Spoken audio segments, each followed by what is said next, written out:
Phone check. 1, 2. The microphone check. 1, 2, 1, 2. The microphone check. I got my headphones tuned between two different AM stations, and my briefcase is full of declassified information. Declassified. Declassified. Good evening and welcome to News from Neptune for the 51st week of 2015. I'm Carl Estabrook. For 25 years, this program has been a weekly hour of spontaneous and unrehearsed discussion of the news of the week and its coverage by the media. First on a so-called community radio station, but I was deplatformed there. Deplatforming is a recent coinage in the university and media. It means depriving someone of a place to speak because of what they're saying. I appreciate the chance to come to you now via Urbana Public Television and YouTube. Our program's name, News from Neptune, comes from Noam Chomsky, who's been writing sensible things about U.S. politics for half a century. Chomsky says that in the U.S. media, either you repeat the same conventional doctrines everybody is saying, or else you say something true, and it will sound like it's from Neptune. Tonight, David Green, Ron Zoke, and I will try to say some true things. It's December 18th. On this day in 1865, U.S. Secretary of State William Seward proclaimed the adoption of the 13th Amendment of the U.S. Constitution, prohibiting slavery throughout the United States. Slavery, of course, is an abomination denounced by abolitionists for more than a generation before the Civil War, but it's important to recognize that the recently concluded U.S. Civil War at the time the 13th Amendment was adopted was a contest between two dominant social groups in the North and the South of the United States who had different and incompatible ways of exploiting labor: chattel slavery in the South and wage slavery in the North. It's in fact not clear which was the more humane. Do you take better care of a car you own or one you rent? The example that I always found striking was the process of draining the pestilential swamps around New Orleans in the decades before the Civil War. The work was so dangerous, it was so likely that one would die of malaria or other fevers in the work, that the plantation owners in southern Louisiana were unwilling to risk their valuable slaves in the work, and instead imported Irishmen from New York to do the work. If a slave died, you were out the investment, so to speak, in the ownership of that slave. If an Irishman died, you rented another one. But the two systems, of course, chattel slavery and wage slavery, were not juxtaposable. You couldn't set them side by side, for the most part, with any expectation of labor peace. That's what Abraham Lincoln, who understood the situation much better than many of his modern epigony, meant when he said in Springfield in 1858, "A house divided against itself cannot stand." The division that he referred to are the two incompatible ways of exploiting labor. Lincoln continued, "I believe this government cannot endure permanently half slave and half free. I do not expect the Union to be dissolved. I do not expect the house to fall. But I do expect it will cease to be divided. It will become all one thing or all the other, all chattel slavery or all wage slavery." And of course, Lincoln's prophecy proved correct, and it became all wage slavery. Interesting follow-up to that is that there were elements of the Republican Party after the Civil War, substantial elements, who drew this exact conclusion and said, look, our party led the fight against chattel slavery. Now it's our job to lead the fight against wage slavery. And the beginning of American anti-capitalist agitation came from the Republican Party in the decades after age 65. Slavery by Another Name, the re-enslavement of black Americans from the Civil War to World War II, is a book by the American writer Douglas Blackmun, published about 6 years ago. In it, Blackmun describes what happened after the Civil War in regard to slavery. It explores the forced labor of imprisoned black men and women through the convict lease system used by states, local governments, white farmers, and corporations after the American Civil War down to World War II. It was really only World War II that actually ended this informal but still quite effective slavery that continued after the Civil War. There's a dangerous modern tendency, reinforced, I think, in recent months, to see the Civil War and its aftermath not as a matter of history and political economy, but rather as a matter of race relations.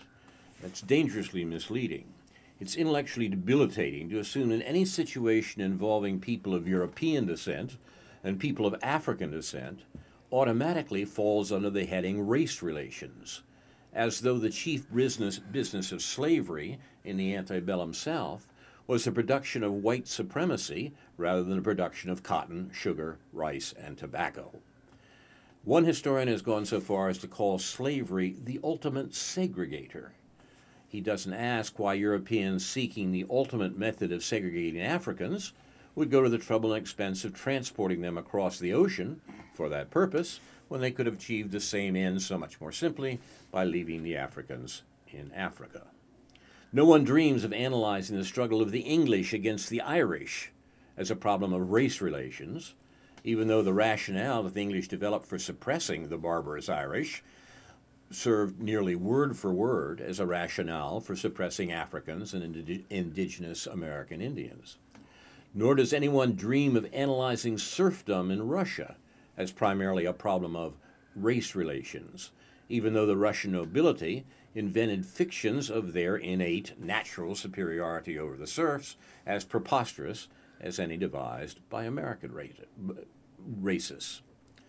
In an article in The Atlantic a decade ago, the late Christopher Hitchens tells the following story about the excellent historian Perry Anderson. A few years ago, when we jointly addressed a gathering in New York, Anderson, startled me by announcing that he thought the Confederacy should have been allowed to secede. His reasoning was elegant enough. Slavery was historically doomed in any case. 2 semi-continental states would have been more natural. American expansionism would have been checked. And Lincoln was a bloodthirsty Bismarckian etatist and megalomaniac. That seems to me to be quite correct. I haven't found the discussion in Anderson's work, but it seems to me that the account of the Civil War, flying as it does in the face of most of our assumptions, is nevertheless correct. I would recommend anyone who wanted to pursue the point, the excellent book by William Marvel, Mr. Lincoln Goes to War, published in 2006. He carefully sets out Lincoln's policies that led to war as destructive and unimaginative. So you're listening to News from Neptune, our last program for 2015, and we'll begin this evening with Ronzo. There are a couple of paths we might take here. I'll start with the one that's causing a lot of comment and complaints, especially from our conservative friends, about political correctness and describing, praising Donald Trump because of his supposed rejection of political correctness. What is this thing, and why is it so terrible? A big argument occurred about this in the 1990s. A whole bunch of books appeared about political correctness. Here's Debating PC by Paul Behrman, The Myth of Political Correctness by John Wilson, Free Speech on Campus, because it's a favorite theme of some of our conservative friends, that liberals and leftists are oppressing free speech and trying to elaborate speech codes that will prevent or punish hate speech, as they call it. And so here's another one edited by Patricia Aufderheide, Beyond PC, Toward a Politics of Understanding. And here's one by Jonathan Rauch, R-A-U-C-H, Kindly Inquisitors. All of these came out in the 1990s, I believe.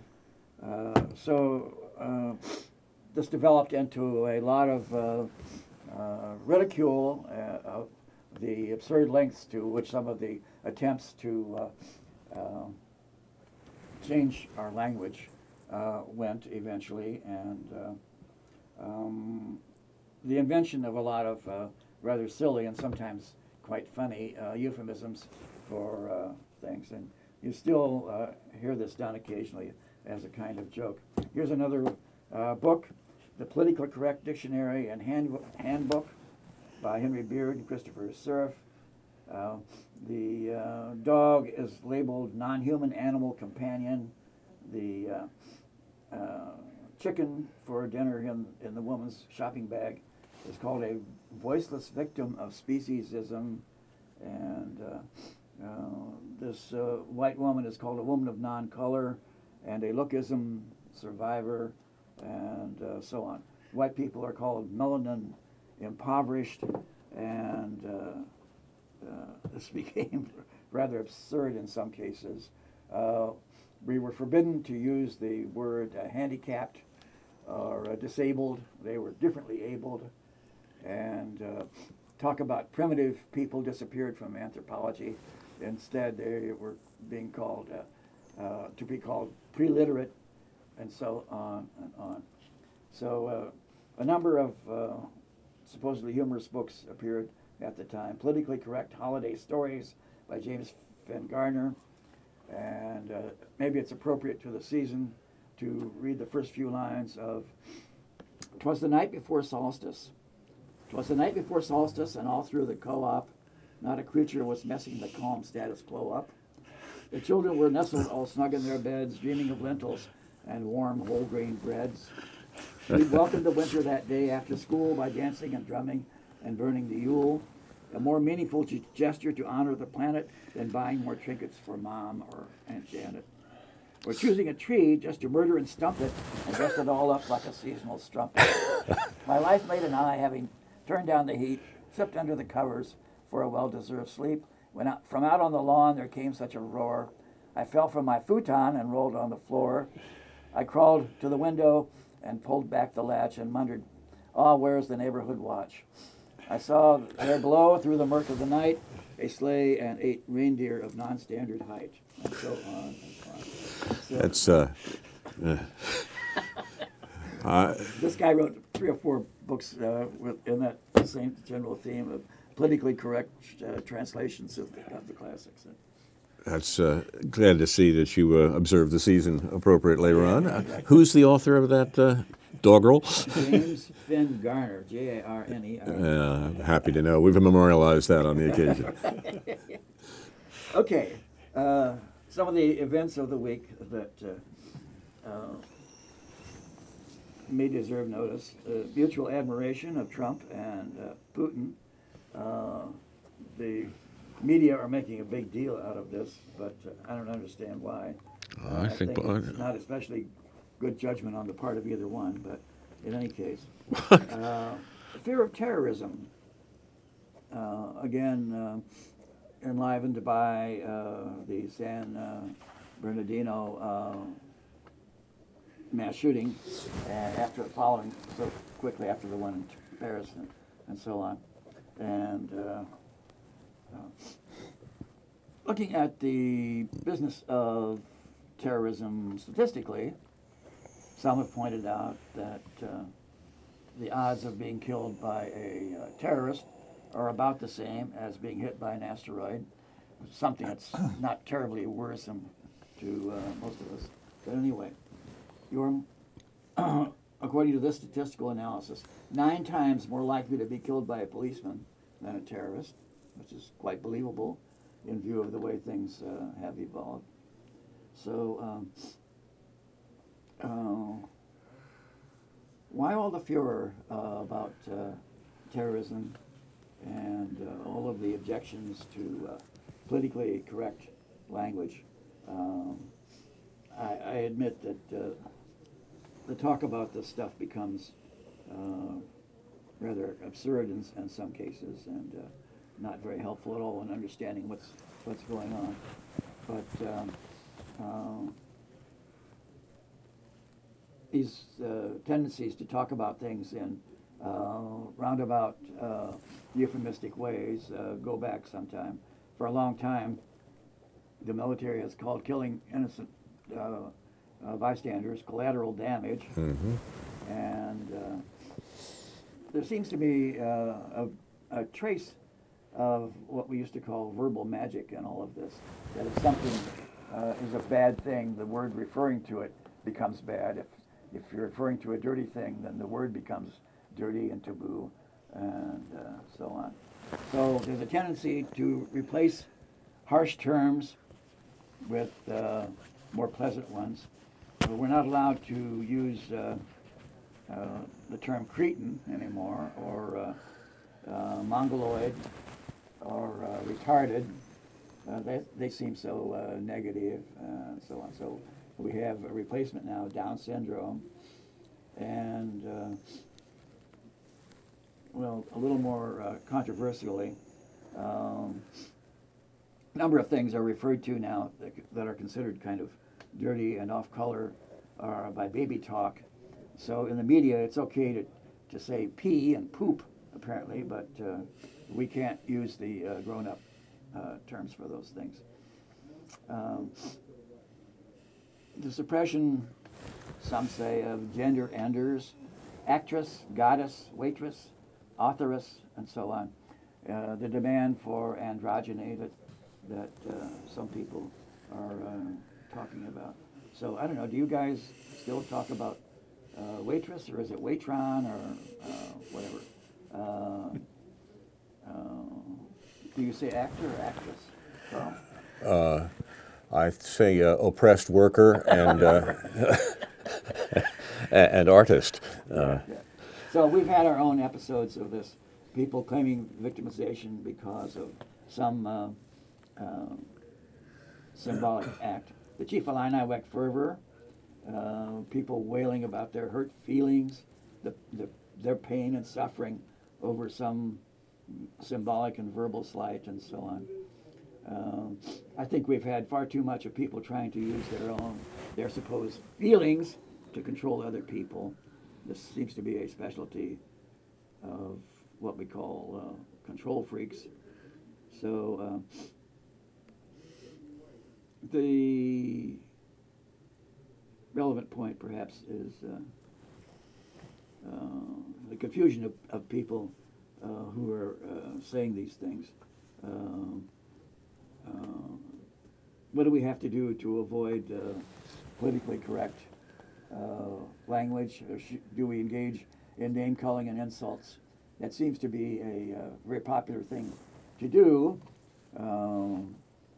Rush Limbaugh and what's her name, Dr. Laura Schlesinger, did it all the time. They become very popular by insulting their audience and the people who call into them, and so on. So there are a lot of explicit or implicit claims to victimhood going on. Everyone has their narrative now of how they are oppressed and victimized.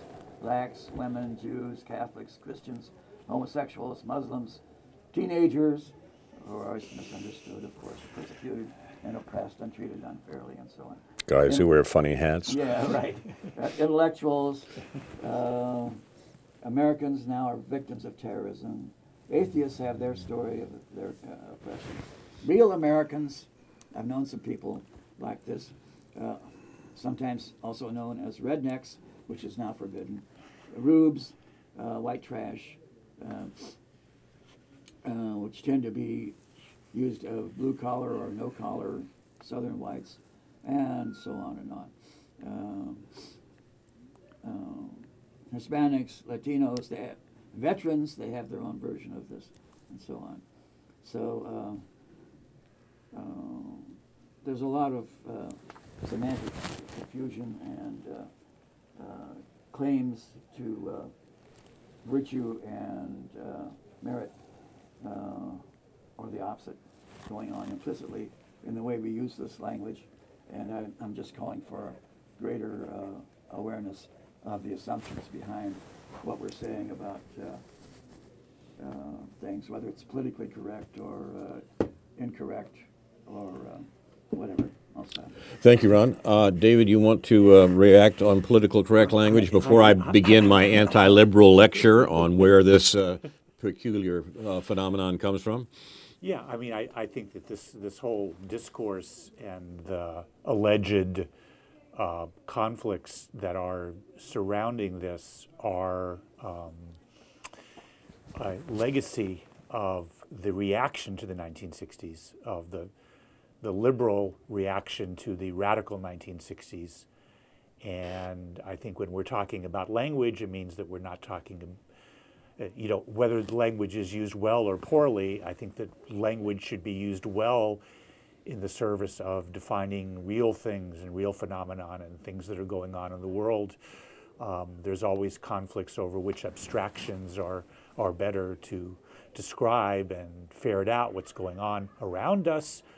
But I think that mostly the debates about political correctness and the so-called culture wars of the early 90s were symptomatic of a society that had lost its feel for understanding genuine class issues, genuine global conflict issues, colonialism, real issues having to do with power and material wealth and how that is sorted out. And so I would say that one serviceable book that I've read within the last year is called, that you didn't mention, is by a historian over at ISU called The Culture Wars.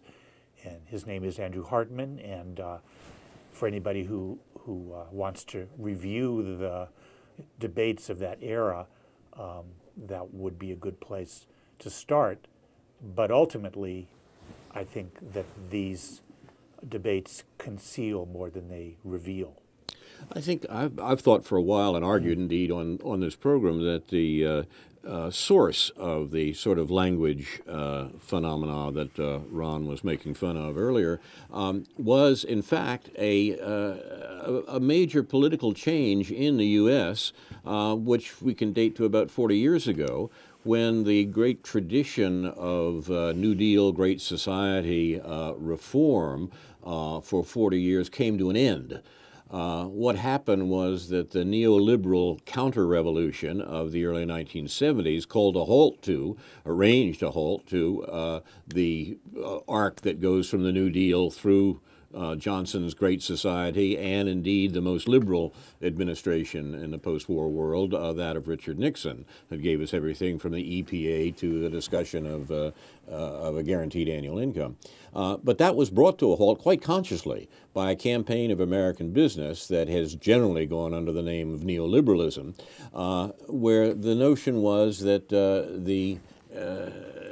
as David suggests, the democratic trends of the 60s and later had gone too far, and we had to put business back in command, put capital back in command, put money back in command, and deregulate American business, end the social supports that had been the result of the New Deal tradition, and rigorize the exploitation of labor by effectively destroying labor unions and so forth. All this was quite successful, beginning in the 1970s and even more in the 1980s.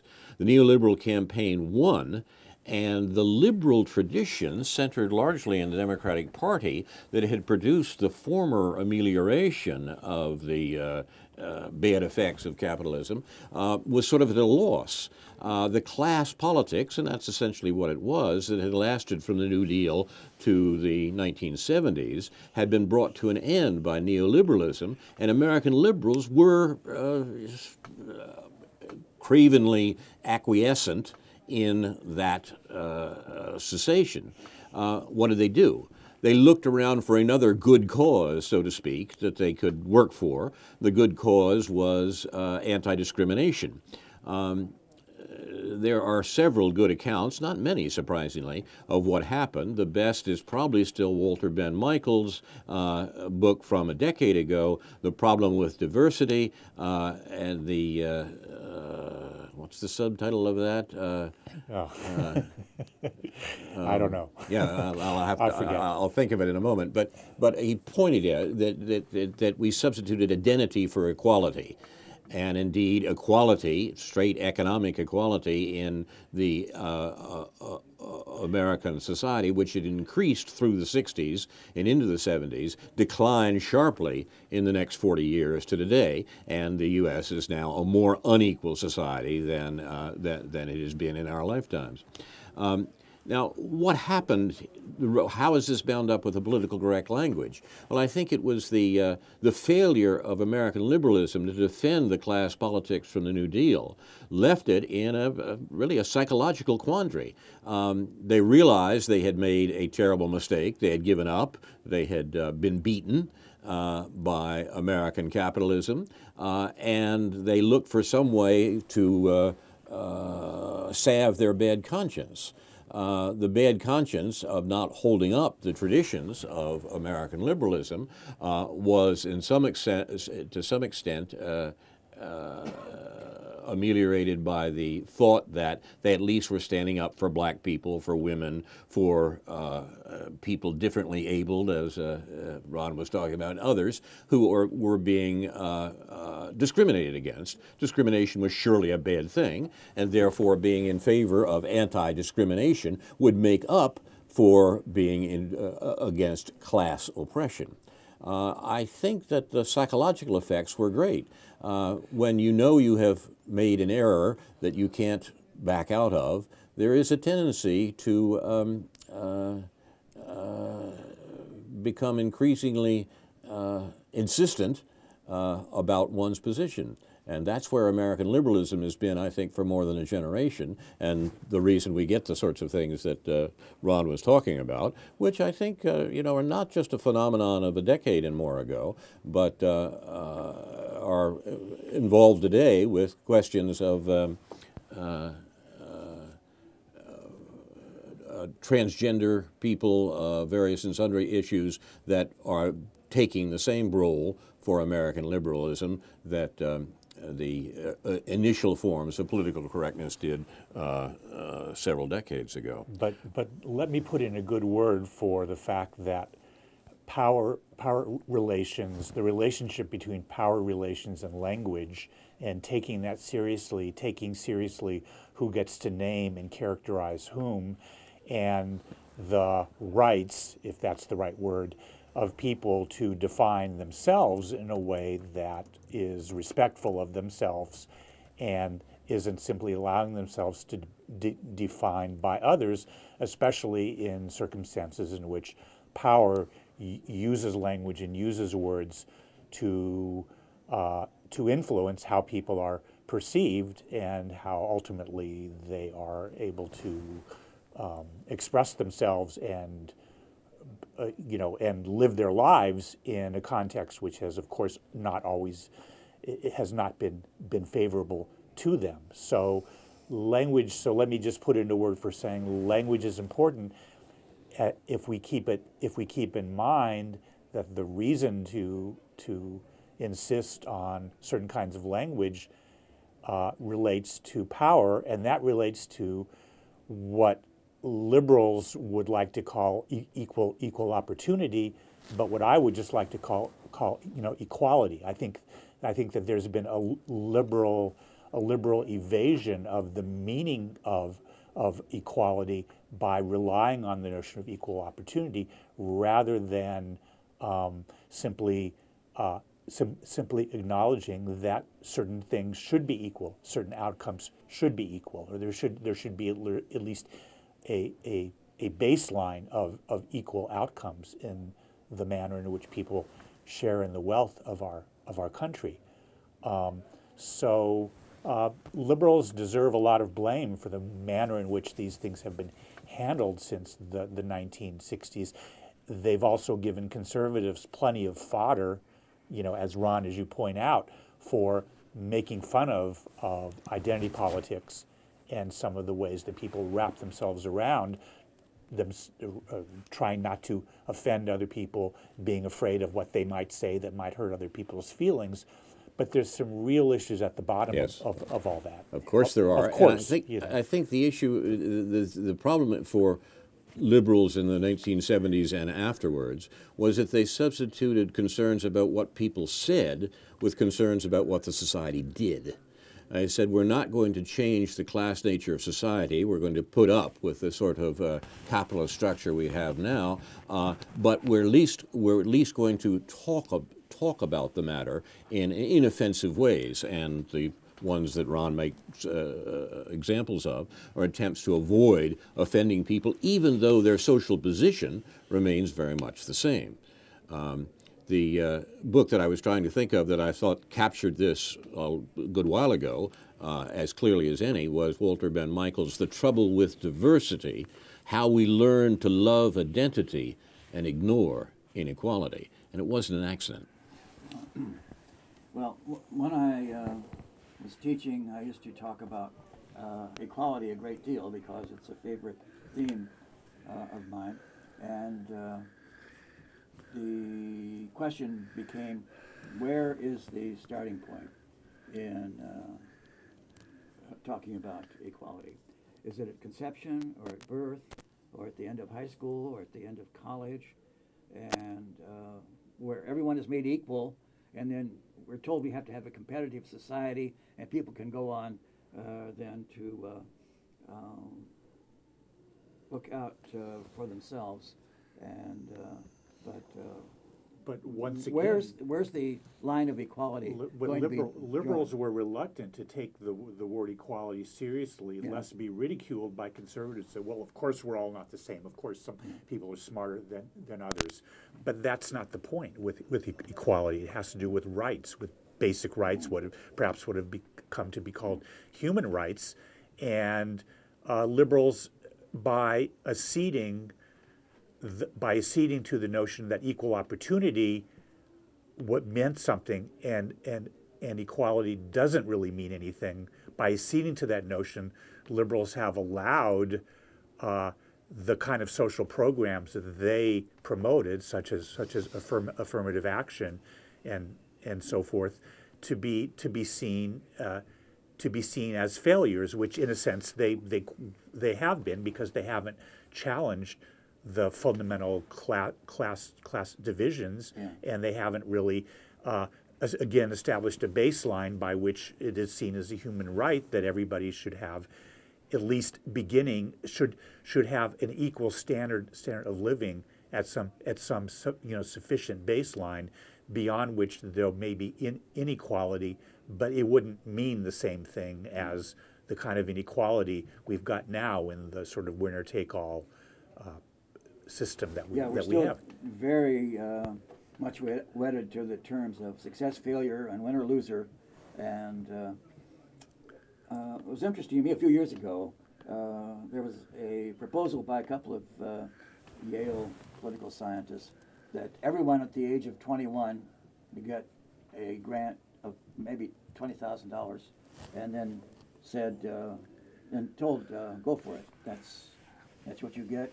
And if you squander it, well, that's your problem. But we've done what we can for you, and now it's all up to you. Finland has just authored a program of universal basic income, which is not at all what was being talked about here, but has certain similar justifications, so to speak. It's something I think we should be thinking about. I think the point about identity politics and so forth is that identity politics begins with the assumption that the capitalist order is unchangeable. It's a given. What American liberalism had said from the time of the Great Depression was that the American capitalist order was malleable. It could be changed, it could be made better, and so forth. What neoliberalism said is, no, it can't. The rights of capital have to be protected, and then if you want to do other things about including people, that would be fine. Adolph Reed has described what happened in the 70s this way: the critique of invidious outcomes, bad results, produced by capitalist class power, which is what, after all, we're dealing with, was displaced into naturalized categories of ascriptive identity. That's the way sociologists talk. That means whether you're black or white, male or female, tall or short, whatever. Naturalized categories that sort us into groups supposedly defined by what we essentially are rather than what we do. You're essentially black, you're essentially female, you're essentially this, that, or the other, rather than a member of a worker, rather than being a worker in a dynamic capitalist system. Once you make that assumption, once you make that assumption that what we're dealing with are these classes, these groups, and so forth that have these natural categories, these natural characteristics, and that the economic structure is finally unassailable, you can't really change that. It's going to be a matter of capitalist competition because that's the way things are. Within that assumption, a society in which 1% of the population controlled 90% of the resources could be just, provided that roughly 12% of the 1% were black, 12% were Latino, 50% were women, and whatever the appropriate proportions were LGBT people.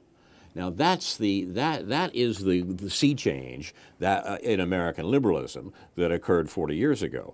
And Reed says, I think quite rightly, it would be tough to imagine a normative ideal that expresses more unambiguously the social position of people who consider themselves candidates for inclusion in, or at least significant staff positions in, service to the ruling class. And that's where American liberalism has been for 40 years, or the better part of 40 years. And I must say that we've seen a clear division along these lines, most recently not in this country, where it's hard to see it, but in Britain. The split in the British Liberal Party, liberal in our sense, called the Labour Party, that over Jeremy Corbyn, points up exactly the distinction that we're talking about here, the distinction between class politics and identity politics. It's a serious one, and we're not even as close to dealing with it as the Brits are. Yeah, let me put in a plug actually that sort of transition. Adolph Reed, who you referred to, has a son named Toure Reed, who teaches at ISU. Again, another good person teaching at ISU. And he's written a long article recently on a website called Nonsite, Nonsite, which had a collection of articles that was reflections on the Moynihan Report after 50 years. And he makes some really excellent, too dense for me to go into now, but there were really he makes some fascinating comments about the policy choices that were available in fighting poverty in the context of the war on poverty at that time, and the divisions among liberals at that time as to how we treat poverty, and there's a certain academic terminology that goes along with defining what those differences were. But I thought it was a very revealing article about the choices that were made then in the context of the war on poverty in the wake of the Moynihan Report, about specifically talking about black poverty and which aspects of it were cultural and which were quote unquote social. And a lot of ominous choices were made at that point by liberals that foretold handed a big juicy plum to conservatives with which to criticize the quote unquote failure of the war on poverty, failure of of Lyndon Johnson's Great Society, because they were not serious efforts, as it turned out. Even the Vietnam War aside and all the resources that were being used there, which is another issue, that they were not serious efforts to really challenge class and race lines in this country, and we've seen that played out ever since, especially in the urban context, in the racial context. You're watching News from Neptune. I'd like to go back to a point that Ron started with again in his usual provocative way, and that was a reference to the Putin-Trump alliance. That's not quite what you called it, but admiration. Mutual admiration. So right. There we are. I think that it's an important point in terms of understanding something about the structure, the rhetorical structure of American politics, how we talk about politics in this country, and basically whose interests are served by the way we talk about politics. Listen to this. This is a paragraph from Donald Trump. We have spent $4 trillion trying to topple various people that, frankly, if they were there And if we could have spent that $4 trillion in the United States to fix our roads, our bridges, and all the other problems, our airports and all the other problems we have would have been a lot better off. I can tell you that right now. We've done a tremendous disservice not only to the Middle East, but to humanity. The people that have been killed, the people that have been wiped away, and for what?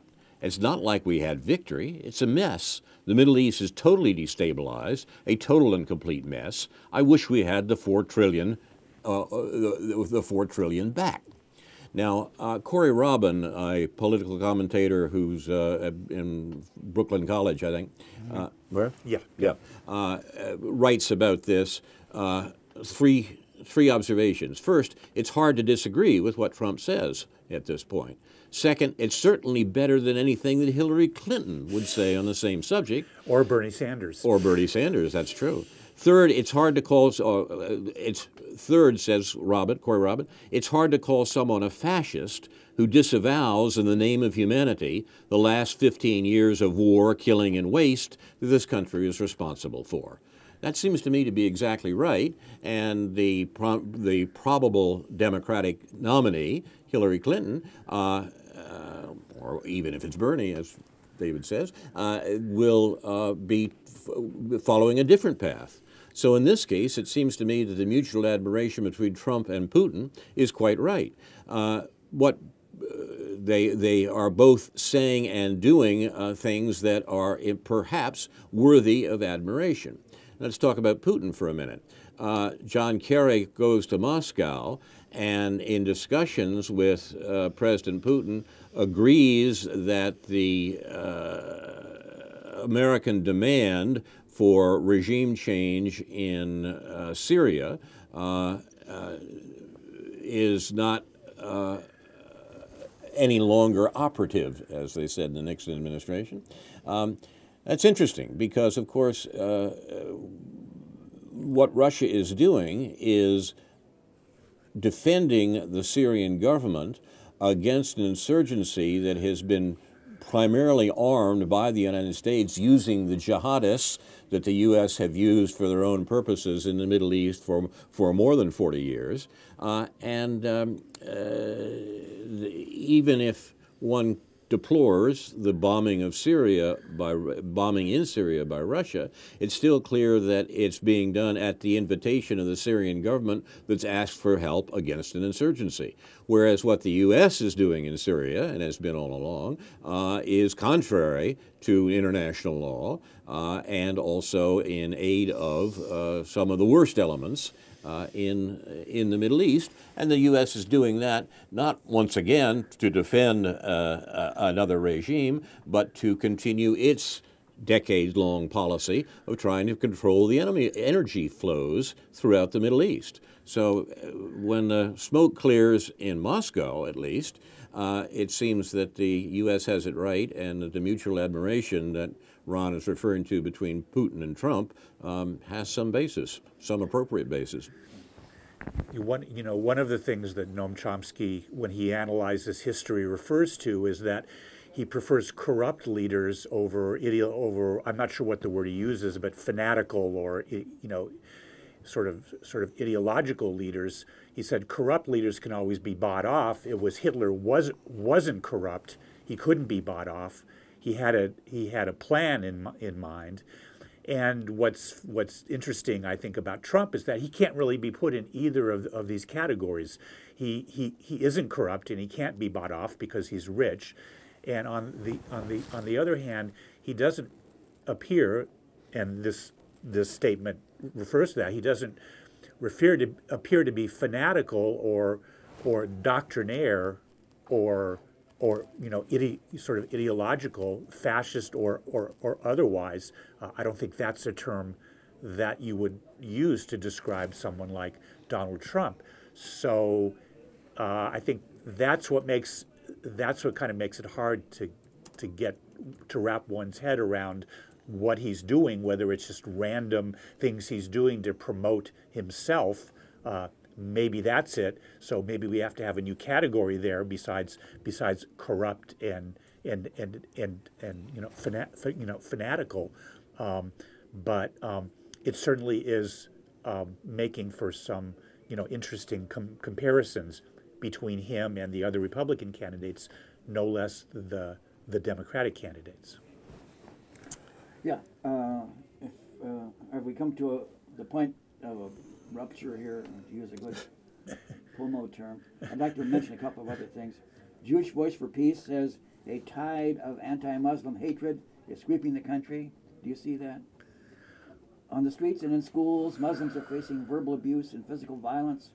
In airports, movie theaters, and other public spaces, Muslims are profiled and surveilled simply because of their religion. A leading candidate for president just proposed barring Muslims from entering the United States, and so on.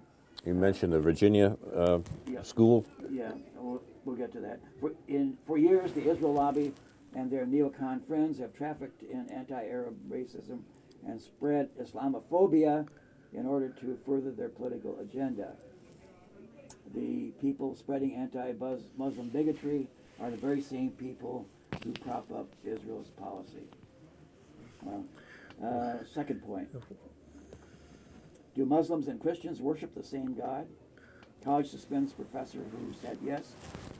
Wheaton College, a prominent evangelical school in Illinois, has placed a professor on administrative leave after she posted on Facebook that Muslims and Christians worship the same God. The official school statement Tuesday about Associate Professor of Political Science Lauricia Hawkins' suspension said Wheaton professors should, quote, engage in and speak about public issues in ways that faithfully represent the college's evangelical statement of faith.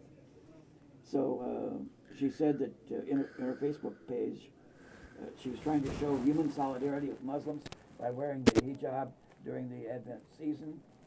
Quoting, I stand in human solidarity with my Muslim neighbor because we are formed of the same primordial clay, descendants of the same cradle of mankind. She wrote, I stand in religious solidarity with Muslims because they, like me, a Christian, are people of the book. But I tell my students, theoretical solidarity is not solidarity at all. Thus, beginning tonight, my solidarity will become an embodied solidarity. More Pomo. Well, it's certainly acceptable in this society at this point in time.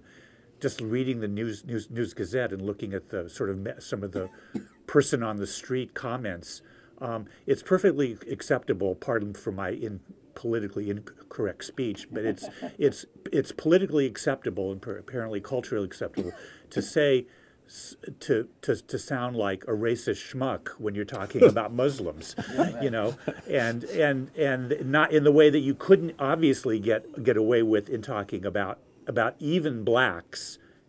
And especially Jews.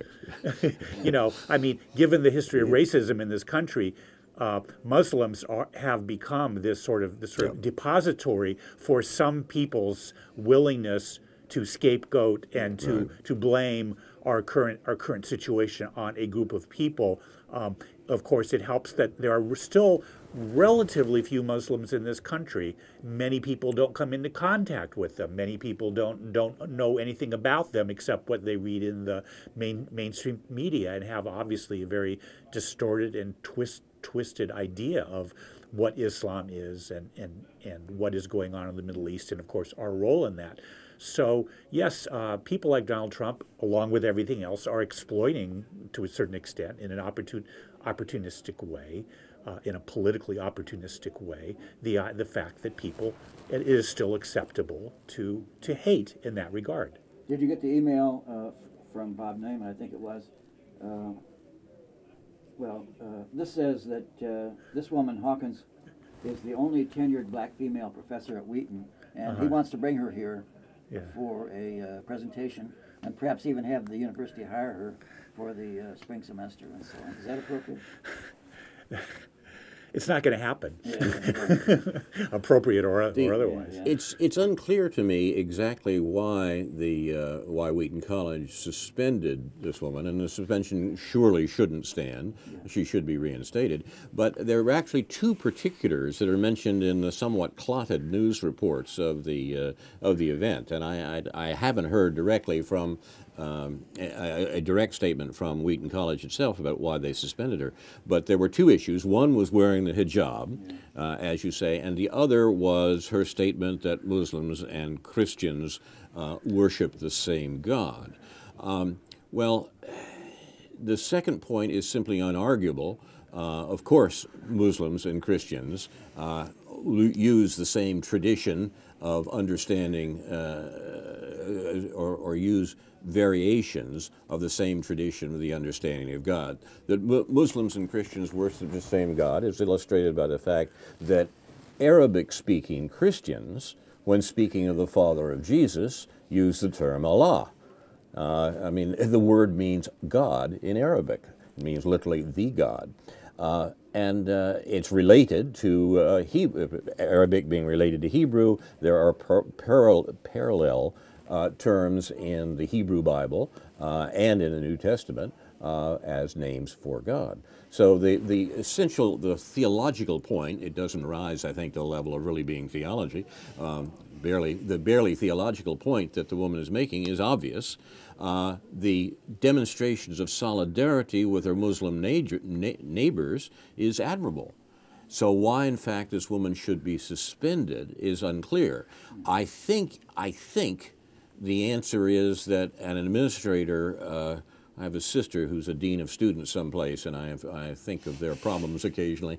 I think an administrator at Wheaton College said, oh no, we have someone who's saying that Muslims and Christians worship the same God. We got to get her out of here. And I hope cooler heads will prevail. They will realize that that's a serious error and reverse it. To me, there's an interesting technical question. If some entity is described in two different ways, is it still the same entity?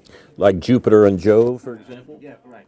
Jupiter and Zeus, I mean? Yahweh and Theos, and Abba and Allah. Well, it depends upon how much of a nominalist you are. Exactly. And this So are they talking about different entities or the same one? Well, whatever you want to say about the about the Abrahamic tradition, God is not an entity. Well, yeah, okay. It's what I would call a metaphysical entity in the thinking of many people. And both words are swear words, right? Yeah, right. Yeah. Well, to me, metaphysics is to simply talk about things that cannot be seen or touched, the invisible and the intangible. I see. And like numbers. Evidence of things unseen. Huh? Thoughts and gods and so on. All of that talk is metaphysics. I'd like to put in a good word for free speech, for the absolutism of free speech, although there's some exceptions, minor, important but minor exceptions. And well, yeah, but still, metaphysically it is fine.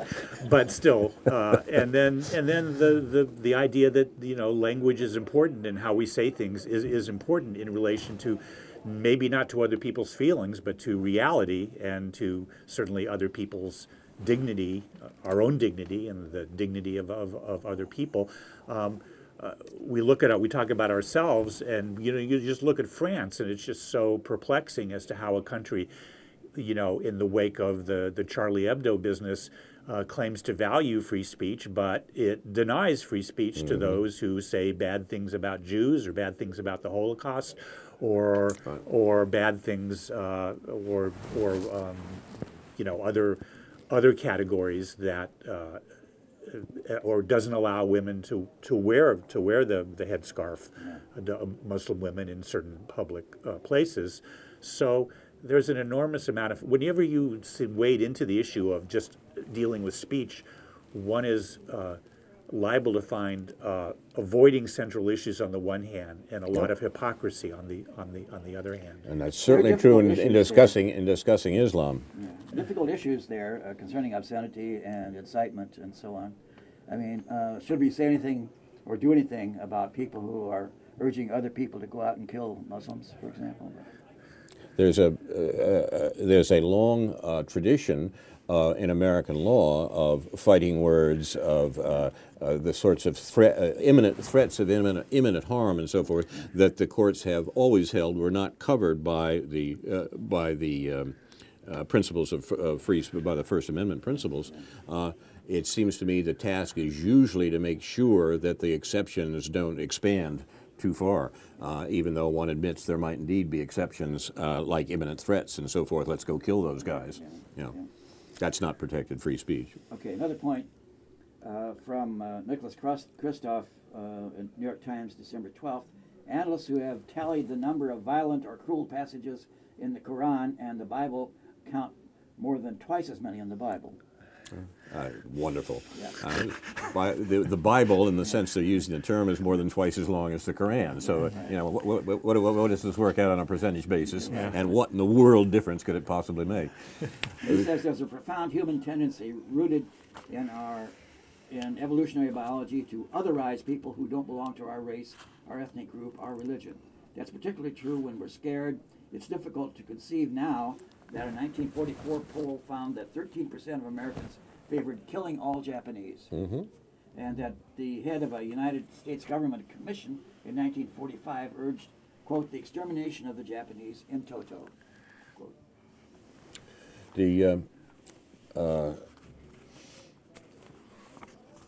We have only a couple of minutes left. I wanted to mention on one more thing. The articles we've talked about tonight will turn up on our Facebook page for News from Neptune. And I also include an article by Justin Raimondo of the antiwar.com website, in which he suggests the possibility is emerging that a Republican candidate in the next presidential election will represent an anti-war position over against a Democratic candidate who, of course, will represent a pro-war tradition, a pro-war position, assuming that candidate is Hillary Clinton and is supporting what the present pro-war president has done. So that's an interesting possibility, one would not have expected a few years ago. But then again, if one looks at the relationship of anti-war positions and presidential candidates going back 50 years, there are wonderful contradictions and outright lies in many cases, and that may be what we're dealing with here. You have been watching News from Neptune for the 51st week of 2015. I'm Carl Esterbrook. My discussants tonight have been David Green and Ron Zook. Our thanks to our directors and producers, Jason and Yosef. Upcoming shows here on UPTV include Labor's Worldview, Sunday at 4 with Neptuner David Johnson, and more news from outside the bubble, as Harry Shearer says, that you can't hear elsewhere. And see you. See our Facebook page for News from Neptune, and the blog News from Neptune is back up after a long absence. Inshallah, we will be back next year with a new edition of News from Neptune to remind you, in the words of Edward de Vere, what's past is prologue, what to come and yours and my discharge. In the meantime, confusion to our enemies, a good night to you, and Happy New Year.